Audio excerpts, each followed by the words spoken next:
Hi folks, welcome to Lime Rock Park. So let's get on with the fast lap.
Right then, fast lap done and dusted. Let me show you all the important bits of info for you. Baseline setup, identical to what the fixed series is running around here. Track temp 103 Fahrenheit, nice and toasty, so be careful of those tyres. And moderate usage 44% is what I always use on these track guides because, yeah, I'm not sure what they're going to be in the race, so I always fix it at 44. Could be lower, could be higher. You'll have to check on the race sessions themselves. The lap, I'm actually going to show you a lot of 1 minute here, a lot of 1 minute. I think that's going to be on a stable time. But we managed to get in a few more tenths here. We did a 59.851 and we did a 59.8 on the very next lap as well. So that's the lap we are going to use. It's got the awkward chicane where we are now. So be very cautious. Lots of crashes around here, I will expect. So make sure it's a game of survival. Remember, there will be a lot of laps around here. It's about a minute a lap. So on a 25-minute race or 20-minute race, you can already work out how many laps it's going to be. My split times, so you can see exactly where you are losing your time, is right there for you. So we decided to show that. And above my head will be my Discord, where the OLAP, BLAP, telemetry, and replay file will all be in there. So you can all look at my pedal inputs and see exactly what I'm doing and how I'm doing it. Otherwise, I think that's about everything. If this does help you out, don't forget to like and subscribe. We love your YouTube stuff. And yeah, let's crack on with the breakdown lap.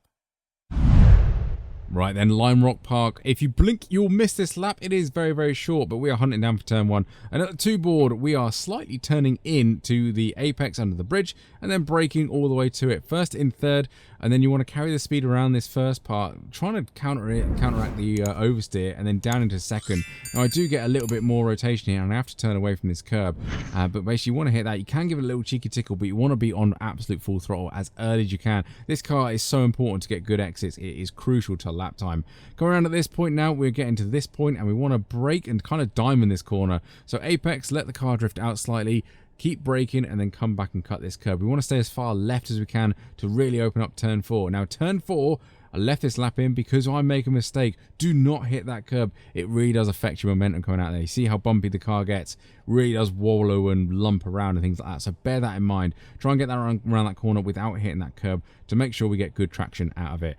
Coming through these S's now, be careful if you are going too wide, but we are using the shadow of that tree as our braking point. We want to absolutely stay on the brakes. Use a little bit of the entry curb here on the left-hand side. I go down to the first just to get the rear end twitching out, and then I try and get a good acceleration out of it. If you can go through there in second, brilliant, but I think first is a better gear for rotation. Up the hill now, try and hold these gears as long as possible. This thing does love to rev, so make sure you don't change gear until the rev lights go red, but we are hunting for this shadow here or the advertisements just behind it.